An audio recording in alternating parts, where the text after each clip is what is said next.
Chettinad Cement, 63 years of excellence. Your perfect concrete choice. சட்டமன்ற தேர்தல் நெருங்கும் நேரத்தில் தமிழக பாஜக தேர்தல் பொறுப்பாளர்களை அக்கட்சி தலைமை மாற்றியதற்கான காரணத்தை விவரிக்க இருக்கிறார் செய்தியாளர் தாமரைக்கனி. அவரிடம் பேசலாம். தாமரைக்கனி, தற்போது சட்டமன்ற தேர்தல் நெருங்கிக் கொண்டிருக்கும் நேரத்தில் தமிழக பாஜக தேர்தல் பொறுப்பாளர்களை அக்கட்சி தலைமை மாற்றியதற்கான காரணம் என்னவா சொல்லப்படுகிறது? முழு விவரங்களை பதிவு பண்ணுங்க தாமரைக்கனி. நிச்சயமாக அடுத்த ஆண்டு ஏப்ரலிலிருந்து மே மாதத்தில் தமிழக சட்டமன்ற தேர்தல் என்பது நடைபெற இருக்கிறது. தமிழகத்தை பொறுத்த வரைக்கும் திமுகவோட கூட்டணி ஏற்கனவே கூட்டணி அமைந்து தன்னுடைய பேச்சுவார்த்தை ஏற்கனவே தொடங்கப்பட்டிருக்கிறது. அதிமுகவை பொறுத்த வரைக்கும் தேசிய ஜனநாயக கூட்டணியில் அங்கமிக்கக்கூடிய அதிமுக, பாஜக, இதர கட்சிகள் தொடர்ந்து பேச்சுவார்த்தை என்பது தொடர்ந்து நடைபெற்று வருகிறது. இதில் அதிமுக எத்தனை தொகுதியை பாஜகவிற்கு வழங்கும் என்கின்ற ஒரு கேள்வியுமே நீண்ட நாளாக எழுந்து கொண்டிருக்கிறது. இதன் அடிப்படையில் தான் தமிழக பாஜகவிற்கு தேர்தல் பொறுப்பாளராக பைஜெயந்த் பாண்டா நியமிக்கப்பட்டிருந்தார். அவர் நியமிக்கப்பட்ட உடனடியாகவே தமிழக பயணம் மேற்கொண்டிருந்தார். அந்த பயணத்தில் நேரடியாக எடப்பாடி பழனிசாமி நேரில் சந்தித்து பல்வேறு விஷயங்களை அவர் பேசியிருந்தார். ஆனால் அதுக்கு பிறகும் தமிழகத்தில் ஒரு பலமான கூட்டணி என்பது இதுவரைக்கும் தேசிய ஜனநாயக கூட்டணியில் அமையல அப்படின்றதான் அனைவருடைய கருத்தாகவே இருந்து வருகிறது. ஒரு பக்கம் திமுக பலமான கூட்டணியாக இருக்கிறது என்ற கருத்துக்கள் வந்தாலுமே தேசிய ஜனநாயக கூட்டணி எப்பொழுது பலமான கூட்டணி அமைக்கும் என்ற ஒரு கேள்வி தொடர்ந்து எழுந்து வந்தது. அது மட்டும் இல்லாமல் ஏற்கனவே தேசிய ஜனநாயக கூட்டணியில் இருந்தக்கூடிய டிடிவி தினகரனாக இருக்கட்டும், ஓபிஎஸ் ஆக இருக்கட்டும், கூட்டணியிலிருந்து விலகி சென்ற ஒரு சூழ்நிலை தான் மாநில தலைவருக்கான தேர்தல் முடிந்து பாஜகவுடைய மாநில தலைவர் தேர்தலுக்கு பிறகு பல்வேறு விஷயங்கள் பாஜக தொடர்ந்து நடைபெற்றது. ஏற்கனவே பாஜகவினுடைய புதிய மாநில தலைவராக நயினா நாகேந்திரன் தேர்ந்தெடுக்கப்பட்ட முதல் காரணமே அதிமுகவுடன் இணக்கமாக இருக்கக்கூடிய ஒரு தலைவராக அவர் பார்க்கப்பட்டார். அதன் காரணமாகவே இந்த தேர்தலை அதிமுகவுடன் இணைந்து ஒரு சுமூகமான ஒரு தேர்தலாக முடிக்க வேண்டும், அதுவும் அதிகமான தொகுதிகளில் வெற்றி பெற வேண்டும் என்ற ஒரு நோக்கில் தான் பாஜக தொடர்ந்து பல்வேறு விஷயங்களை எடுத்து வருகிறது. ஆனால் நேற்று தினம் பார்த்தீங்கன்னா ஒரு புதிய பொறுப்பாளரை நியமித்து பாஜக தலைமை என்பது உத்தரவிட்டிருக்கிறது. ஏற்கனவே 2021 சட்டமன்ற தேர்தலில் பொறுப்பாளராக இருந்த அந்த பியூஷ் கோயல் மற்றும் 2 முக்கிய அமைச்சர்கள், மொத்தம் 3 மத்திய அமைச்சர்கள் புதிய பொறுப்பாளராக நியமித்து பாஜக உத்தரவிட்டிருக்கிறது. இதற்கு காரணம் என்ன பார்த்தீங்கன்னா, பியூஷ் கோயல் தமிழகத்து அரசியலில் மிகவும் ஒரு தெளிவான ஒருவர், மூத்த அரசியல்வாதி, அதிக முறை தமிழக அரசியல் தலைவர்களுடன் நெருக்கமாக இருக்கக்கூடிய ஒருவராக தான் பியூஷ் கோயல் பார்க்கப்படுகிறார். ஏனென்றால் 21 சட்டமன்ற தேர்தலில் அவர் தான் அங்கே தேர்தல் பொறுப்பாளராக இருந்து அந்த ஒரு மெகா கூட்டணியை அமைச்சு பாஜக சட்டமன்ற தேர்தலுக்கு செல்வதற்கான ஒரு வழிமுறையை வகுத்தார் என்கின்ற ஒரு பார்வை பாஜக தேசிய தலைமை இருக்கிறது. அதன் அடிப்படையில் தான் அந்த பைஜெயந்த் பாண்டாவை மாற்றி வேறொரு மாநிலத்துக்கு பொறுப்பாளராக போட்டு தமிழகத்தை உற்றுநோக்கி பார்க்கும் விதமாகவே 3 மத்திய அமைச்சர்களை பாஜக அறிவித்திருக்கிறது. எனவே பியூஷ் கோயல் நேரடியாக இந்த நாடாளுமன்ற கூட்டத்தொடர் முடிந்த பிறகு தமிழகம் வர இருப்பதாகவும் தகவல் வெளியாகி இருக்கிறது.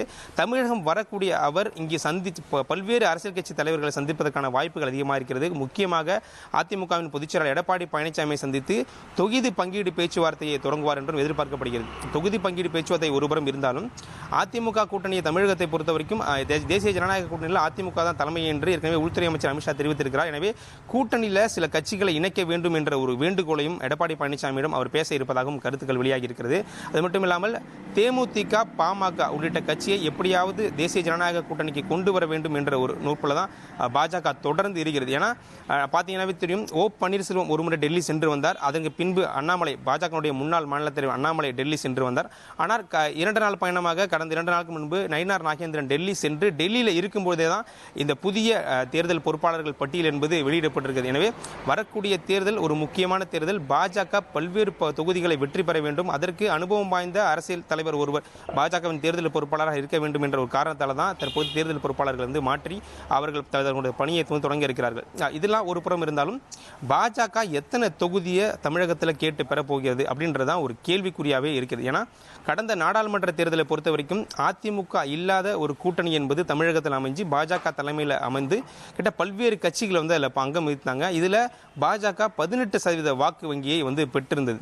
இந்த 18% வாக்கு வங்கியை பொறுத்த வரைக்கும் தமிழகத்தில் கிட்டத்தட்ட 39 நாடாளுமன்ற தொகுதிகளில் 72 சட்டமன்ற தொகுதிகளில் பாஜக, அதாவது நாடாளுமன்ற தொகுதிக்கு உட்பட்ட சட்டமன்ற தொகுதிகள் கிட்டத்தட்ட 72 சட்டமன்ற தொகுதிகளில் தொடர்ந்து பாஜக 2ஆம் இடம் பிடித்திருக்கிறது. அந்த 72 2ஆம் இடம் பிடித்திருக்கக்கூடிய சட்டமன்ற தொகுதியை குறிவைத்து அதில் எந்தெந்த தொகுதிகளில் பாஜக அதிகமாக வாக்கு பெற்றிருக்கிறது அந்த படிவத்தை ஏற்கனவே, அதாவது தேசிய பாஜக இதனுடைய லிஸ்ட்டை முன்னாடி கேட்டாங்க. அதை ஏற்கனவே பாஜகவுடைய தலைமை மேலிடத்திற்கு ஒப்படைச்சிருக்கிறார்கள்.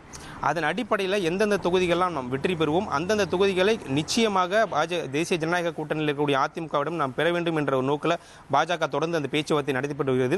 இதில் முக்கியமாக பார்த்தீங்கன்னா தென் தமிழகத்தில் அதிகமான தொகுதிகள் வந்து பாஜகவிற்கு வேண்டும். அங்கே வெற்றி பெறக்கூடிய தொகுதிகள் கிட்டத்தட்ட எப்படின்னு பார்த்தீங்கன்னா நாகர்கோவில், கன்னியாகுமரி, திருநெல்வேலி, ஈரோடு உள்ளிட்ட பல்வேறு பகுதிகள், கோயம்புத்தூர் கொங்கு மண்டலமாக இருக்கட்டும், சென்னையிலையும் பல்வேறு தொகுதிகள், குறிப்பாக மயிலாப்பூர், வேளச்சேரி, ஆயிரம் விளக்கு, துறைமுகம் உள்ளிட்ட தொகுதிகளையும் பெற வேண்டும். ஏன்னா இங்கெல்லாம் ஏற்கனவே பாஜகனுடைய வேட்பாளர்கள் நிறுத்தப்பட்டு கணிசமான வாக்குகள் இங்கே பெற்றிருக்கோம். இப்போ இருக்கக்கூடிய நிலையில் அந்த தொகுதிகள்லாம் நம்ம வந்து பெற்றே ஆக வேண்டும் அப்படின்ற ஒரு குறிக்கோள் தான் பாஜக இருக்குது. ஆனால் இந்த தேர்தலை பொறுத்த வரைக்கும் அதிமுக தரப்பிலிருந்து கூறப்படுவது என்னவென்று பார்த்தீங்கன்னா, இந்த தேர்தல் 30 தொகுதி என்பது பாஜகவிற்கு வழங்குவதற்கான வாய்ப்புகள் இருப்பதால். ஏன்னா கடந்த தேர்தலில் 20-21 தொகுதிகள் வந்து ஏற்கனவே வந்து பாஜகவுக்கு வழங்கப்பட்டது. ஆனால் இந்த முறை அவர்களுக்கு 30 தொகுதிகள் வழங்குவதற்கான வாய்ப்புகள் இருப்பதாகவும் ஒரு புறம் தெரியப்படுகிறது. ஆனால் பாஜக இந்த 30 தொகுதியை ஏற்றுக்கொள்ளுமா அப்படின்ற கேள்வியும் என ஒரு புறம் எடுக்கிறது. ஏன்னா பல்வேறு 72 தொகுதிகளில் வந்து பாஜக வந்து 2ஆம் இடம் பிடிச்சிருக்கு. கிட்டத்தட்ட ஒரு 60 தொகுதியாவது இதில் நாம் பெற வேண்டும் அப்படின்ற ஒரு எண்ணத்தில் தான் பாஜக இருக்குது. அதுக்காக தான் புதிய தேர்தல் பொறுப்பாளர்களை மாற்றி அவர்களை பேச்சுவார்த்தைக்கு இங்கே தமிழகம் வந்து பேச்சுவார்த்தை தொடர்ந்து நடைபெற்று இருப்பதாகவும் தகவலானது வெளியாகி இருக்கிறது. எனவே தேர்தல் நெருங்கக்கூடிய நேரங்களில் பல்வேறு விஷயங்கள் வந்து பாஜகவில் மாற்றம் இருக்க வாய்ப்பு இருக்குது. ஏன்னா பார்த்தீங்கன்னா நேற்று டெல்லி சென்றிருக்கக்கூடிய நயினா நாகேந்திரன் டெல்லியில் இருக்கும்போதே புதிய தேர்தல் பொறுப்பாளர்கள் அறிவிக்கப்படுகிறார்கள். கூட்டணி கட்சிகளை வலுப்படுத்துவதற்கு பியூஷ் கோயல் வந்து நேரடியாக கூட்டணி கட்சி தலைவர்களை சந்தித்து பேசுவார் என்றும் எதிர்பார்க்கப்படுகிறது. அதுபோல கூட்டணியில் தொகுதி பங்கீடு என்பது அதிமுக எவ்வளவு தொகுதிகள் கொடுக்கிறது, நாம் எவ்வளவு தொகுதிகள் பெற போகிறோம், அதில் எந்தெந்த தொகுதிகள் நாம் பெற போகிறோம் என்பதுதான் முக்கியம். அதிக தொகுதிகள் பெறுவதை விட வெற்றி பெறக்கூடிய தொகுதிகள் பெறுவதே முக்கியம் என தேசிய பாஜக தெரிவித்திருக்கிறதுனா, அதிகமான தொகுதிகள் வாங்கும்பொழுது கம்மியான எண்ணிக்கையிலேயே வெற்றி பெறுகிறோம். ஆக வெற்றி பெறக்கூடிய தொகுதிகளை பெற்று அதில் வெற்றி பெற வேண்டும் என்பதே பாஜகவுடைய முக்கிய இலக்காக இருக்கிறது. எனவே வரக்கூடிய சூழ்நிலையில் 19ஆம் தேதிக்கு பிறகு தேசிய ஜனநாயக கூட்டணி சார்பாக அறிவிக்கப்பட்டிருக்கூடிய அந்த தேர்தல் பொறுப்பாளர்கள் தமிழகம் வந்து இங்கே கூட்டணி கட்சி தலைவர்களை இறுதி செய்வார்கள். இறுதி செய்யக்கூடிய தலைவர்கள் வரக்கூடிய ஜனவரி மாதம் 2வது வாரத்தில் பிரதமர் நரேந்திர மோடி தமிழகம் வர இருக்கிறார். தமிழகத்தில் வரக்கூடிய அவர் நயினார் நாகேந்திரனுடைய அந்த சுற்றுப்பயணத்துடைய இறுதி நாளில் வந்து பங்கேற்றிருக்கிறார். அந்த மேடையில் கூட்டணி கட்சி தலைவர்கள் கட்டாயமாக பங்கேற்க வேண்டும் என்பதே இப்போ இருக்கக்கூடிய தேர்தல் பொறுப்பாளர்களுக்கு கொடுக்கப்பட்டிருக்கக்கூடிய ஒரு பணியாக இருக்கிறது. எனவே ஜனவரி மாதம் அவர்கள் மேடையில் ஏற்றுவதற்கான அனைத்து பணிகளும் நடைபெறும். அதுபோல கூட்டணி கட்சியை விரைவில் பலப்படுத்துவதற்கான பணிகளை இந்த தேர்தல் பொறுப்பாளர்கள் வந்து ஈடுபடுவார்கள் என்று கூறப்படுகிறது.